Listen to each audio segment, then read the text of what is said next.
for whatever that. So here we are, January 2023, office hour with Seth, Liz, Ray, Julie, Bennett, and Terrell. What's going on, writers? What would you like to discuss today? I like your haircut, Julie. Thanks. It was about time.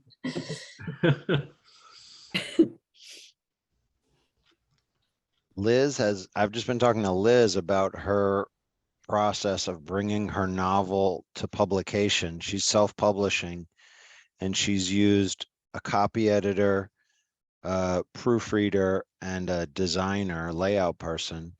And she's been having some trouble with them finding a whole lot of things that need changing, more than she predicted or more than should have been coming up on subsequent reads and stuff.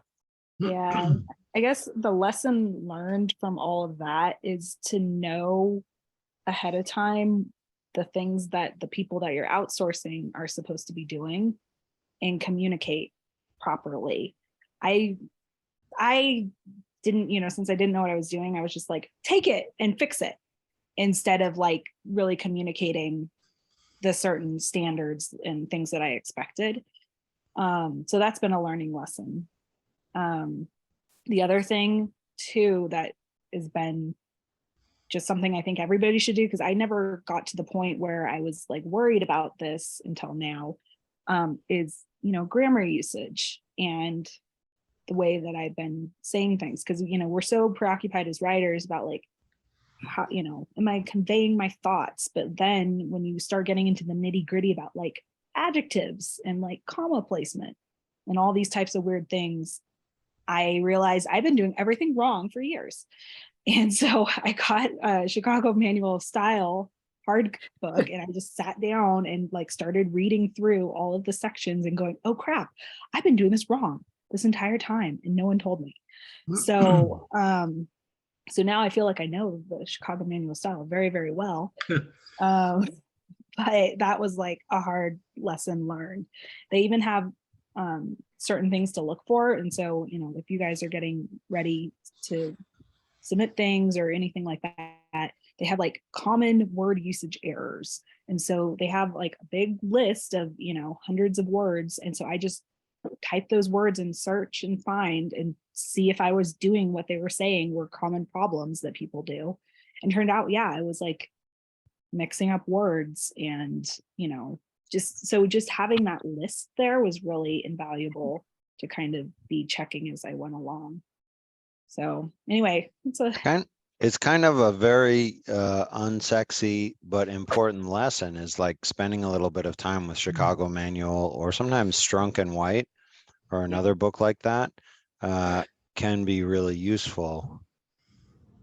When I was in my 20s, I spent some time working as a copy editor. So I spent some time with those books back then. And then I was able to bring some of that to my own writing. But yeah, the first time I ever had a book go through copy editing and proofreading was kind of a big headache and a big awakening for me. And I was working with a publisher, so I hadn't hired those people. And so I didn't know, like, well, what is okay for me to ask about, or what is okay for me to push back on? And it ended up getting into this whole, in retrospect, it was not important, but I ended up getting into this whole thing about whether the Junius character, if he like had possession of something, if it should be S' or just S'. And I think I put my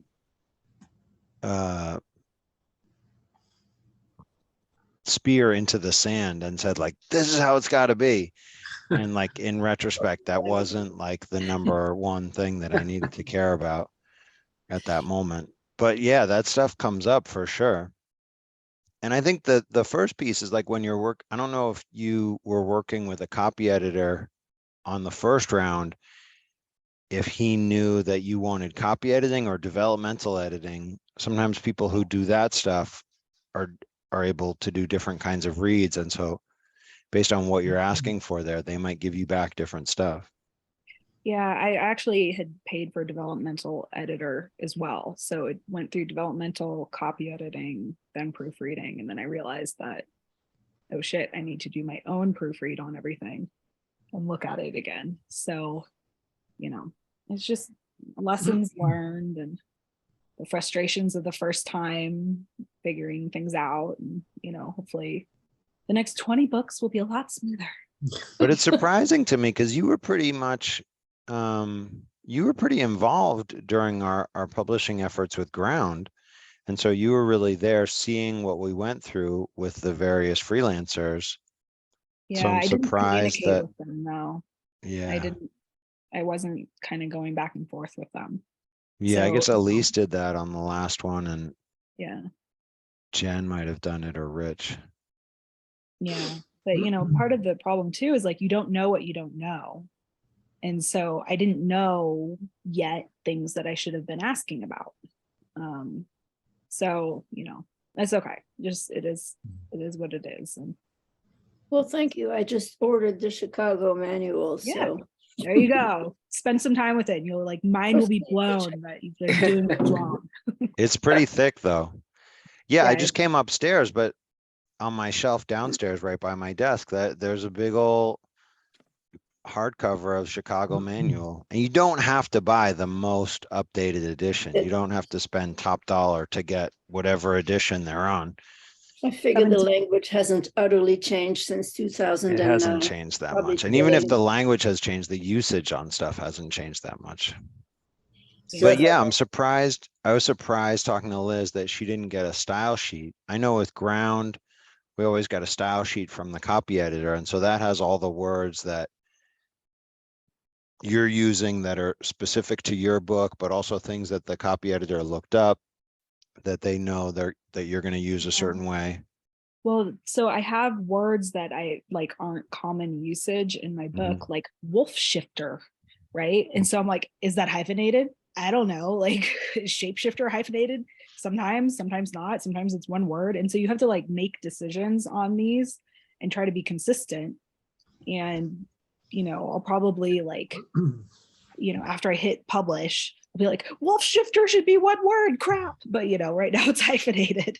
And you just have to like, I don't know. The other thing I'm learning is, I will get this done, but at some point you have to hit publish. Like you can go in circles for weeks trying to like. Well, if you're self-publishing too, once it's published, the editions, the copies that are out there, but you can always change the PDF for future copies that people order, and you can always change the ebook. And in some cases, it'll even change, like if someone has the book on their Kindle, it'll update and change that thing so you don't have to worry. Yeah. I'd love to get to worry about that. Not there Well, yet. and you got some good news this week. It's true, I did. I had written a short story like 6 years ago and sent it a couple places and it got rejected. And then I threw it in a drawer. And then September or so, I reached out to Seth because I had decided to start a bigger project and he wanted to see a piece of writing. What do you know? And so I sent you that short piece and then went, well, why not submit it somewhere again? And it got accepted. Awesome. Good. It's awesome. Yeah. Congratulations. Congratulations. Thank you. Is it an online publication or is it print also? It's an online, it's I did a little research this time. There's this publication called Persimmon Tree, and it's specifically for writings by older women. So I went, oh, I qualify.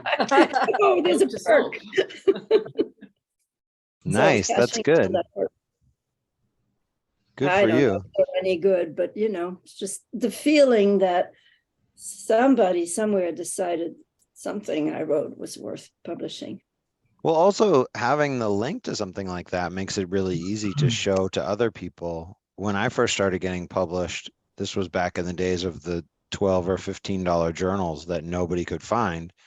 And so, when I first started getting published online with short stories, it was really a lot easier and more fun to be able to say, hey, here's a link, go check out this story. And then people actually could read it and would read it. So it's good. Good. And it looks a Well, lot better than just like sharing a PDF of a story yourself online. Mhm. yes. Good job. Congratulations.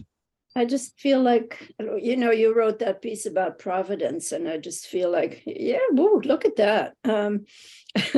Decided to write, decided to resubmit, decided to spend the time, and somebody decided they would help me.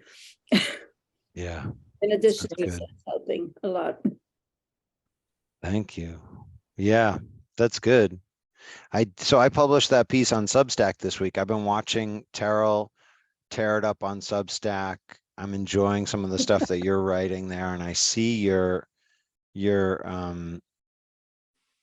you keep up with it. You really keep on top of that and put out a lot of content. Your regularity is impressive and your content is good. And Trisha has started putting out on Substack, and I'm Oh, I'm awesome. watching your stuff, and of course George Saunders, but also Gail Massey. And yeah, so I published yesterday on Substack, and then I got an email today that said 94 people read it or clicked Awesome. on it. And mostly that's from, I don't know, somehow like Substack sends it to other people who somehow are connected to me. So some of it was through Substack, some of it was through me sharing on Facebook or Twitter or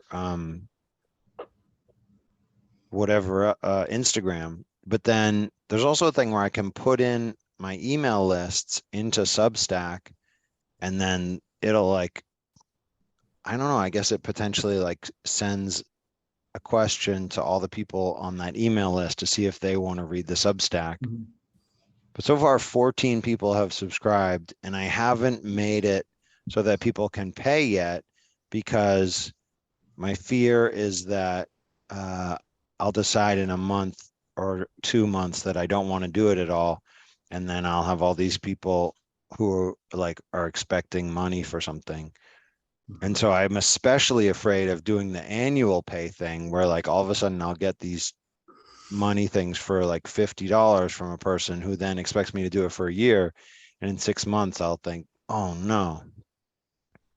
Yeah, I just want to point out that these are all the things that you said to me when that I was afraid of, and you said, no, go ahead and do it. No, it's no problem.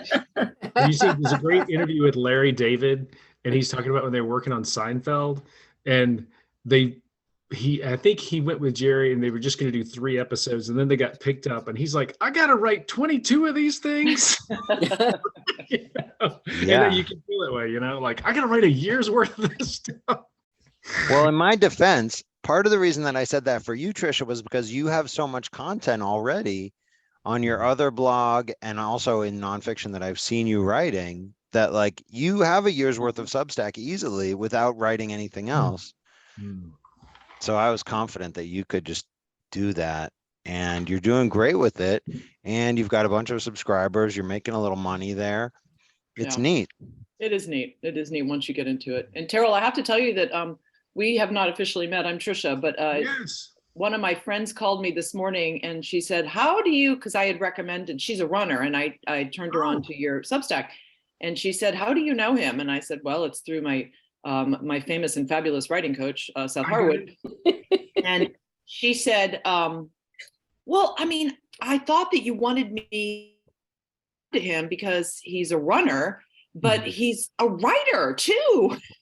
And she loves your stuff. She said it's been awesome. Yeah. Her name is Melissa, right? Yeah. I got an email from her.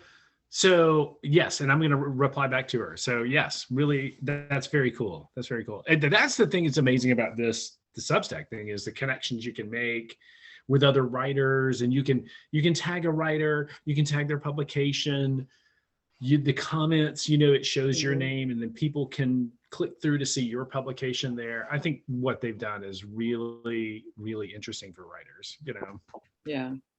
Well, the thing that I thought was interesting too is that when I started looking at other writers who are doing it, if I went to, what's your friend's name, Trisha, who's doing the novel?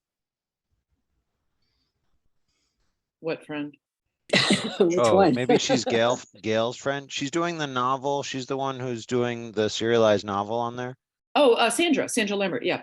Sandra Lambert. So I went to Sandra Lambert's to look at what she was doing.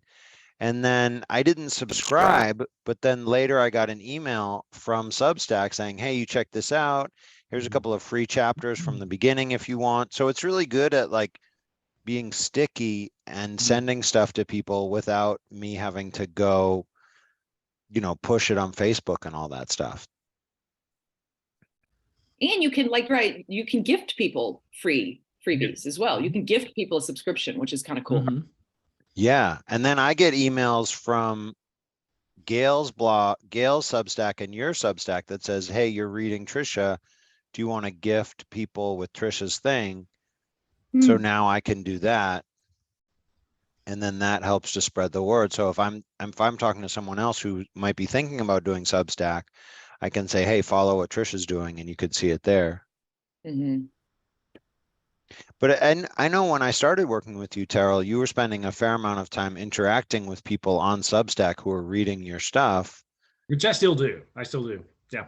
And that's fun. I mean, that's, you can get allotted sometimes, but it's like, I enjoy that, Yeah. because I have it on my phone and I have the app, and I can just sort of do it wherever I am, Mm-hmm. Yeah. And that's what is really the interesting thing to me about Substack is it really creates it. It's like a conversation. It's like, you're not just publishing out to a mass of people that you don't know who they are. And when I used to work for weather.com, and I was a writer for weather.com, and of course that's a huge site. So what you would get is people trolling, and they'd come and write nasty things. But this is like, these little communities are small enough, and the only people who are going to come to my Substack are people who want to read it. And the same for almost all of us. The really big ones, yes, they probably, but you can weed them out. You can ban them. You can ban people for life, and so they can never sign up again if you want to. But for the most part, it's like these little engaged communities. I think it sort of represents the best of what an online community can be, because it's really only the people who want to be there and participate and contribute in a positive, constructive way. And it's not. I've been doing it for 4.5 years. I can count on one hand the number of times I've had, abusive or negative, non-constructive. And then all you do is click, banned. You've been doing Substack for 4 years? Mm-hmm. Oh, I didn't know it was around for that long. Yeah. Me neither. Since 2017, I think is when they first started. And I came on in the middle of 2018. Mm-hmm.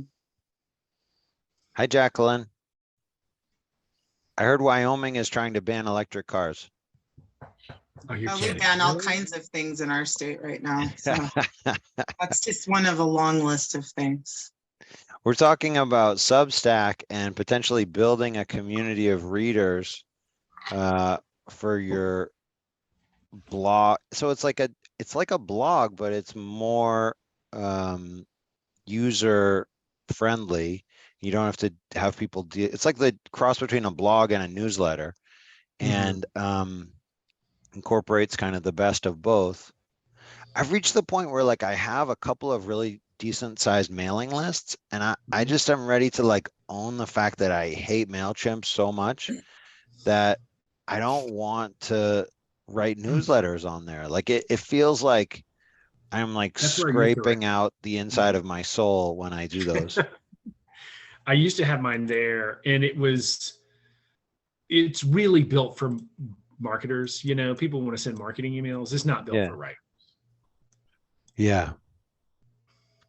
It's But even full of bugs too, I think, because when I was at Bryant, they wouldn't take Substack was deleted from your incoming email before. I mean, not Substack, MailChimp, before it even made it to your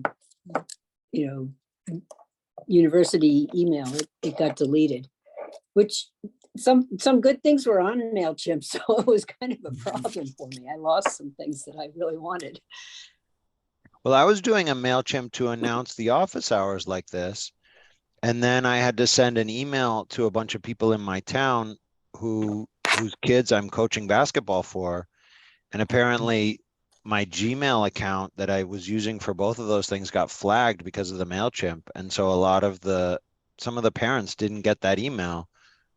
And then like a week later, I was unflagged, but it seemed weird to me.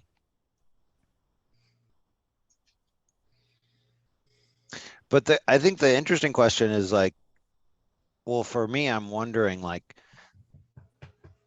I'd like to really make a Substack about coaching writing, Mhm. but I'm not entirely sure that I'm ready to devote a whole lot of writing time Mhm. to the coaching content, particularly if I'm going to start writing fiction again, which I'm getting closer and closer to doing. Yeah, check it out. I wrote a short. So my daughter wanted me to write this YA thing about these two twins who solve crimes. And I decided so I got to like 4,500, 5,000 words into the story. And I was like, I know who did it. And I could see myself like writing a whole really long thing. And then instead I just decided to make it like an Encyclopedia Brown piece where you just kind of like the people like solve the crime and they're like, yeah, it's that guy. And then it says at the bottom of the page, like, do you know why they thought it was that guy? Turn to page blah blah blah to find out. So I did that and I came up with what I think and what my daughter approved was a good method of why they solved it and how they knew that it was this one character. And that was yesterday and it felt like a really big win. And then my daughter was like, you should just do like 10 of these and make a book out of that. And I said, yeah. So potentially I'll just start writing Encyclopedia Brown type stuff with these people. But then the fear that I had last night was like, oh my God, I'll never be able to like come up with another way to like have them smartly solve the mystery like that. But the only way to deal with that fear is to write into it and write through it. So I got up today and wrote again. And there's the new thing that I'm using conceptually is called the Pomodoro technique. Have you guys heard of that? Heard of it, but I'm not sure what it is. I just heard the name. That's all I know. I think the plan is so a lot of what I do is like how many words do you write a day or something like that. And the Pomodoro technique is that you just sit and write for 25 minutes. And then and you try your hardest not to stop writing during that time. And then you get up at 25 minutes and you do whatever you want for 5 minutes. And then you do another 25-minute Pomodoro. And I maxed out at 2 today. In theory, if you do more than 2, then something else happens after like 4 or I don't know how many, but 2 is plenty for me today. I did over 1,200 words. Wow. And I How do haven't you said spell Like the Pomodoro? person's name. Pomodoro is tomato in Italian. Okay, I was why gonna is say- it? Why is that the name? I don't know. That's what I thought. I was like, is this like a pasta thing? Like, what's Yeah. I don't know. I was reading, there's this guy, Mark Chasen. He's I think his, I think his tagline is that he's like the Kindlepreneur or something like that. I've heard of Um, it. Yeah. Yeah. So I was reading from him like tips to write faster. And one of them was the Pomodoro technique. He's interesting. He puts out a lot of free content and he has an email list that I think is kind of useful. So it looks like it's the 100 words. Pomodoro method is a general working technique. It's not it's not specifically for writing. You can do it for like your whatever it is you do, the whole 25 minutes and then 5-minute breaks. And it's called a Pomodoro after the tomato-shaped timer first used to test the method. Nice. Mhm. I was hoping when you got to level 4, you got a bowl of mac and cheese. You have to do that yourself. In those 5-minute intervals, right? Or Yeah, I'll put 15 the minutes. link for his blog post in the chat. It's His cool. website is kindlepreneur.com. It's Cool. kind of based on the idea that you could write Kindle books as a means of income. And that may or may not be accurate. But some people do it. He seems to be doing all right. So he had this blog post on how to write faster. And I went down that was one of the rabbit holes that I went down yesterday when I was ostensibly trying to write. I think like when you go back to your Substack writing about writing, I mean, you could do like a paragraph or 2 paragraphs about the fact that you did that and what it was like for you, and like and be done with it. I mean, you could do these short pieces about coaching writing that would be really inspirational, and I think would draw people to you. I mean, I know that when I first started blogging, I would have this idea, and you've tried to talk me out of this idea that I have to have 1,000 words every time I post or something. But, people are busy. They like those 300, 400 word pieces. I know, Terrell even does when, that. I mean, that's one of the things I like about Terrell's blog, is that sometimes it's, I can read it in 5 minutes and it's done and I get something out of it. Thank you. I'm the same way. I look at other people and I'm like, oh, they must know what they're doing. They're writing a 1,500, 2,000 word post, and I've got to have this. I do that to myself too. I'm like, oh, I've got to have this epic story before I can send out anything, And then like this week, I sort of was like, I'm just going to experiment with just some shorter stuff. And this is just something that popped in my head. Let's see if I can make something out of this, and I'll send it out and just see how it does, I always like when a blog post tells me how many minutes it's going to take me to Yeah. read. Like it's I like like that 4-minute too. read. I'm like, okay, I got 4 minutes in my life. But if it's like 15, I'm like, ooh, Yeah. Yeah. I don't got 15. The Atlantic does that with their articles. They always say, Yeah. this is a 6-minute read. Yeah. This is a 30-minute read. It's like, oh, nope, not going there. Yeah, I don't have 30. the New Yorkers should do that. They're like, this is a 2-hour read. Right. It's in This is the 3-day 75 read. minutes. Yeah, that's interesting. Yeah, but and I really like George Saunders' Substack, but It's great. like I would like it a lot better if it was a lot less frequent. Like there's no way that I can keep up with it. And it's fine to just let a whole bunch of them go by, and then I might read it sometime and like get something out of it. But yeah, it's like I think how often do you try to post, Terrell? At least twice a week. Yeah. And then sometimes I would do 3 times a week, but one of those would be a discussion thread. So it's just like a paragraph or 2, and it's really more of a conversation. But I used to feel like I've got to adhere to the schedule, because I got it drummed into me when I was first doing my newsletter. You got to be on the schedule. You got to do this, publish at the same date and time every week. And that's just, you just have to. And now I'm just increasingly like, well, why do I have to do that? I really started to question that. Like, is this the only way you can do it? Like, is this written in stone tablet somewhere? It's not. Yeah, exactly. So I'm just, I've seen other, and then there's a great Substack does this podcast called The Active Voice, in which co-founders interviews, some of the more really bigger successful newsletter authors.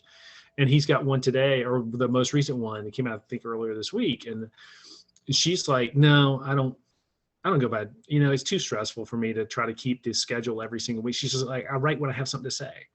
And I'm like, that's because the worst thing is to, I think, try to keep up a schedule, and then you feel like there's nothing to say, and your readers get used to you not having anything to say, Or you flood someone's inbox and they start to ignore you. Right. And it's not, they won't even make a conscious decision. It'll just be like gradually, oh, I'm just not that interested in this. It just kind of fades away, for them.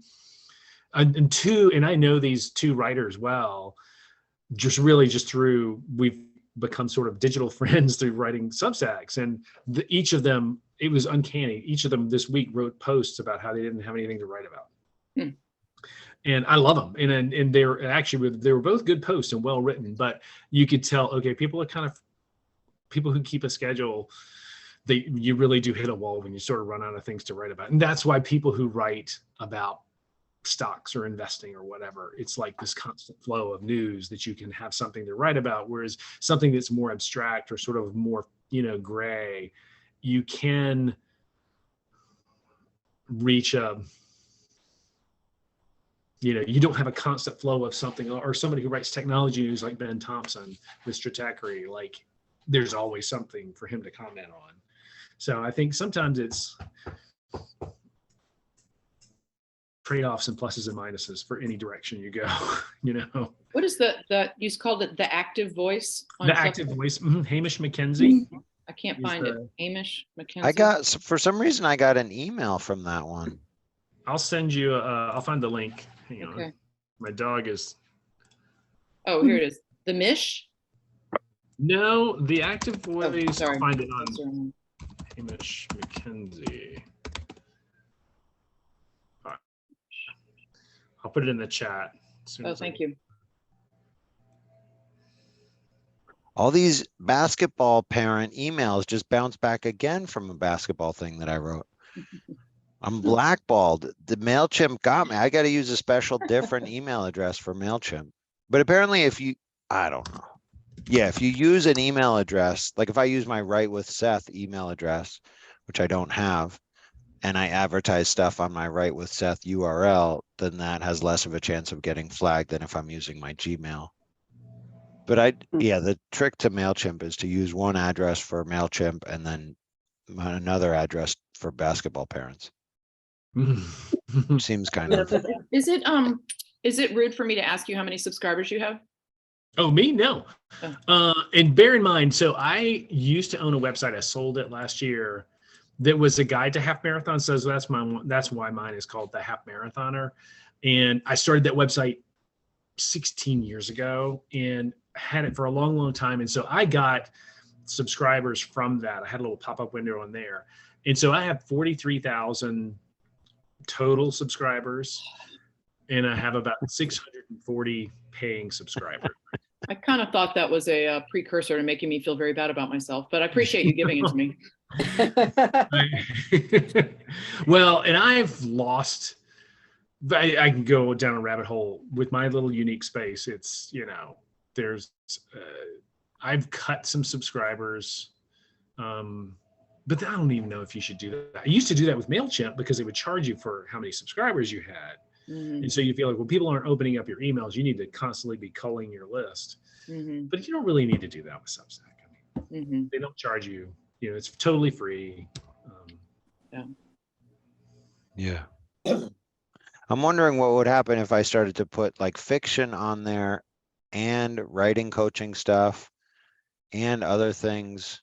I mean, like it's really nice that you have like your niche, Terrell, and it's also been really good to see you kind of branching out and writing about other things that are kind of tangentially connected to running, but might be about writing or drinking or a life. Because you're right, and you do hit kind of a ceiling with certain niches like mine. Like there's certain things like, and I've even written to the audience about it before. Like I'm kind of out of ideas here. So are you okay if I write about other things? And they generally said, yeah. I did get some people who were like, no, it's not what I came here for. I'm going to unsubscribe. Can But you that- do, That's like, fine. channels or something? Like You how does it work? Is create- it like, do you tag it like a WordPress blog kind of thing?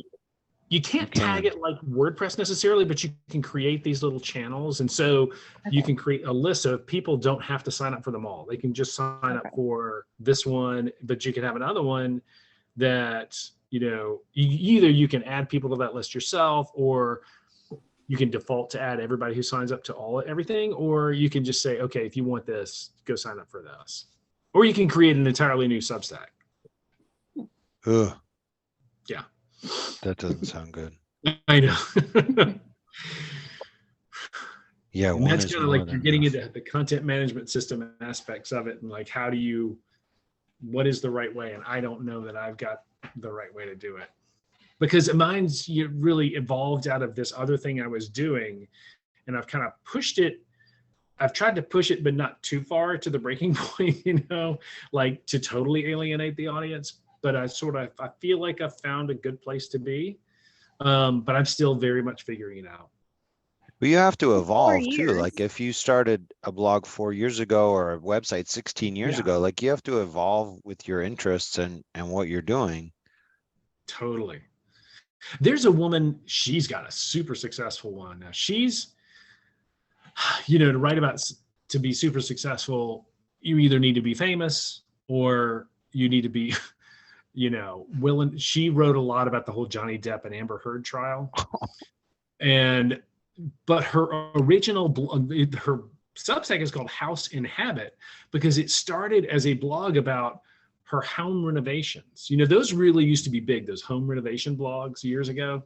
And so that's where it started. And then she blogged about her kids. And then she felt like, well, the kids are too old. I don't want to write about them anymore because they could see this, and, you know, their friends will see it. And somehow, I don't really know how she got into writing about celebrity news, but somehow she evolved, but she kept the same name, House in Habit.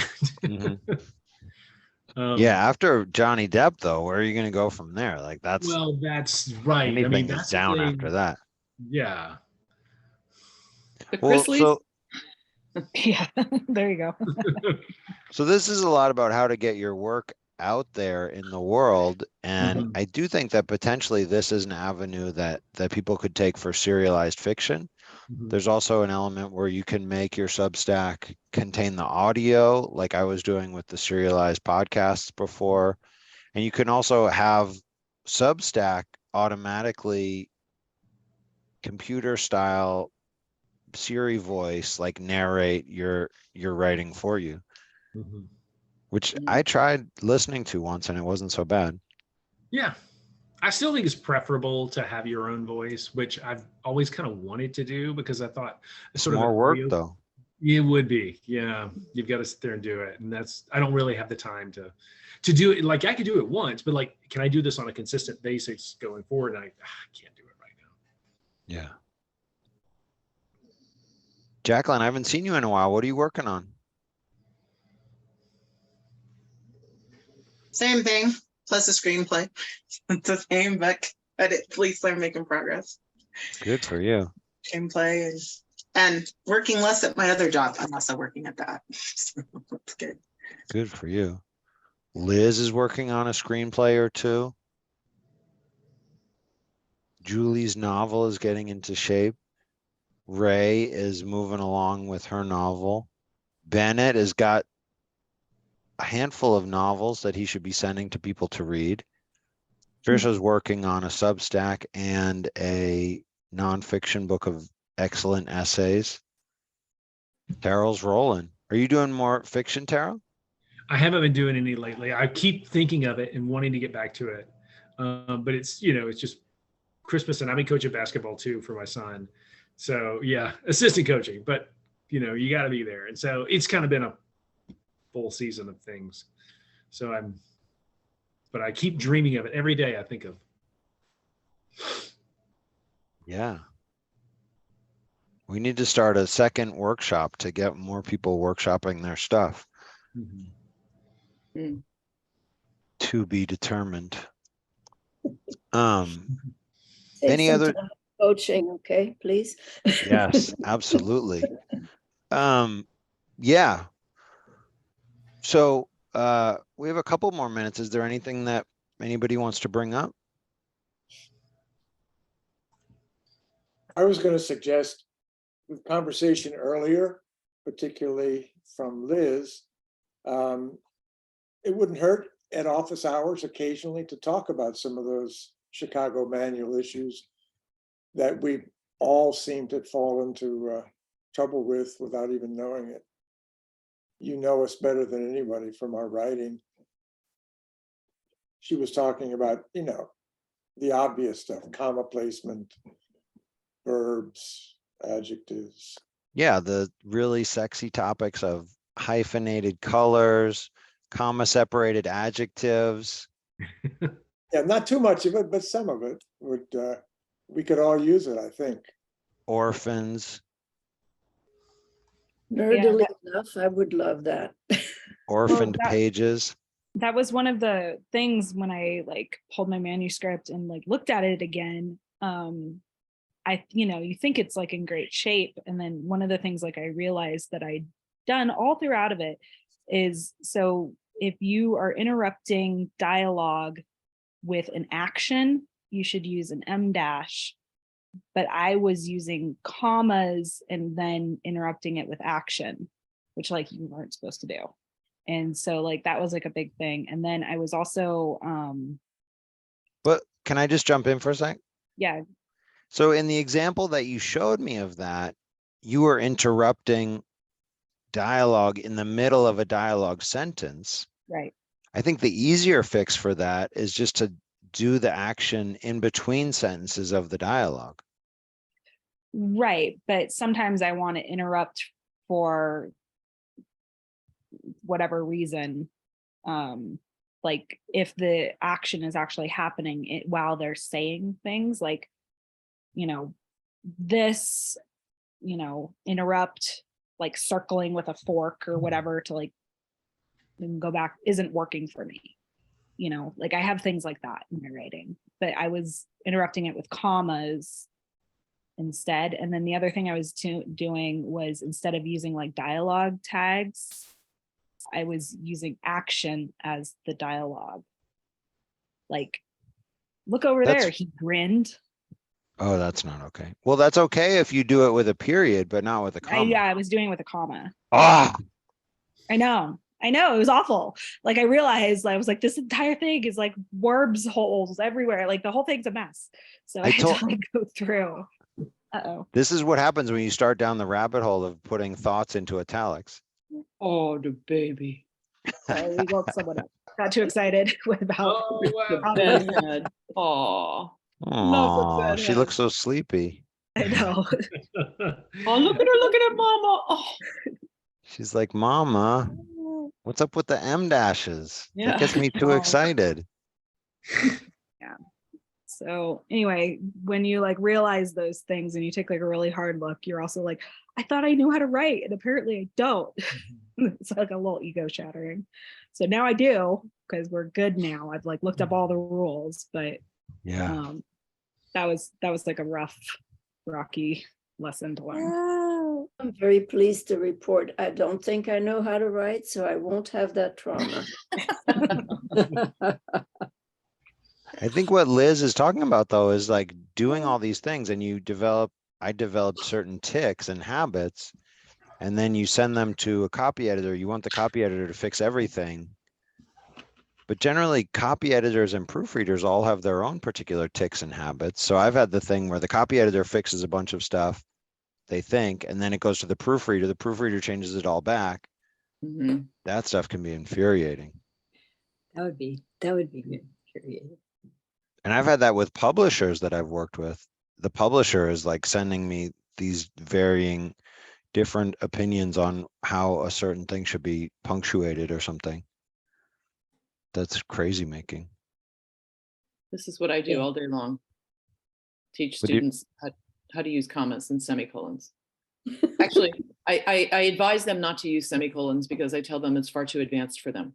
Yeah, I've done that a lot too. I say, if you can tell the difference between a dependent and an independent clause, only then can you start to use semicolons. Right. And they say, what? And then I say, don't use semicolons. Exactly. Gerund, adverbial phrases. We've talked about those too. Those are lots of fun. Does everybody feel as strongly about the gerunds as you do?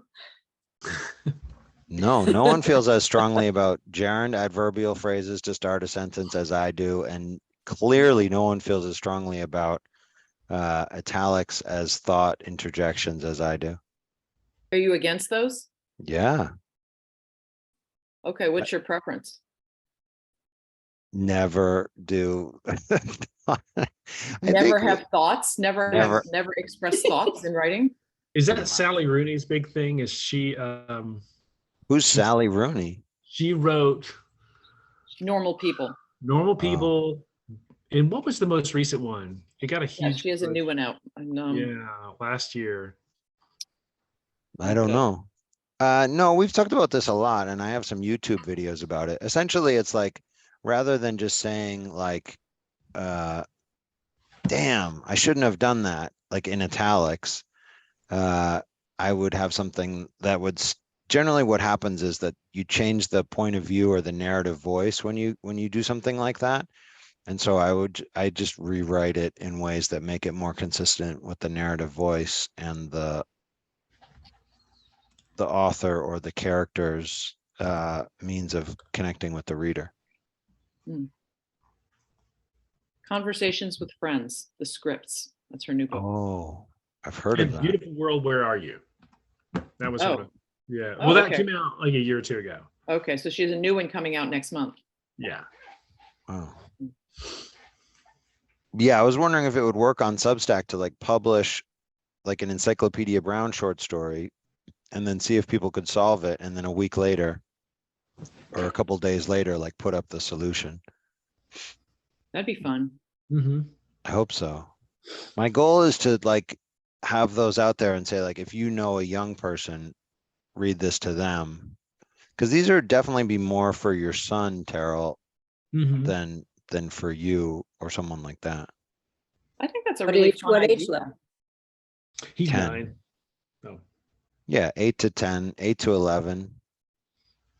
I like that. The only problem I encountered with Sandra's stuff, the serialized novel, is that she publishes once a week. And by the time another week goes by, I've completely forgotten what happened in the previous chapter. I just have no memory for that. So she always prints the last 2 paragraphs of the previous chapter, but it's often just not enough. I find myself having to go backwards, which on Substack is difficult because you can't just like flip the pages backwards. So, I mean, the Encyclopedia Brown thing, if you did it like in serial form, you could do it like 3 days a week or something, or, 2 or 3 days in a row. 'Cause that's no big deal because you've already had it written. But I Yeah, think the that would be next a day. great, a great way for parents they could read to their kids directly from the phone. I think that'd be fun. Mhm. There was someone we got to know each other a little bit. Her name was Rachel. I want to say Rachel McCauley. She wrote a fictionalized serial Substack called The Links, and it was like a Melrose Place style soap opera kind of ish thing. And it was short, and it was like the paragraphs were really short, and it would come out either Tuesday, Wednesday, Thursday, or Tuesday and Thursday. I can't remember, one of those two. But I always thought like that's the way to do it, because someone else I know did a serialized novel and she did it once a week, like just like you're saying, Trisha. And it was that was the thing for me too. Oh, I'd forgotten completely. Right. What had Well, happened. Well, when I first started, I was doing podcasts around 2006, Mhm. and I was doing like a couple chapters each week of my novel. And at the beginning of those, I would always have the story so far. And I would like write the story so far and say like, it's like a TV show when you have like previously on. Mhm. So you Yeah. just need to write something that's kind of a summary, and Mm, that's enough to get people in. that's a great idea. Mhm. Yeah, but you can't just have the last 2 you got to have something that's like, we do this in workshops sometimes. We just have like a paragraph in italics that's like, this is what you need to know up until here. Yeah. But that takes a little bit of work too. Yeah. Mhm. Cool. Yeah. So these are all the options. And I need to go pick up my kiddo from I school. need to do the same. So it's good to see all of you guys. I'm glad that you're here. Mhm. I appreciate you. you Really good checking to out see- my Substack and coming along for the ride. And one of the things is I'm of the mind that doing more coaching is better for my coaching. So if you are interested in having a session to catch up, if we haven't talked in a while, or you know someone who you think might be a good candidate for my coaching, I'd be happy to help you gift that person a session so that I could meet with them and see what they're up to. So that's what's going on. And it's nice to see you guys. I will see you all soon. Some of you in workshop, some of you in coaching, some of you in catch up and on Substack. Mhm. So thanks everybody. Have a great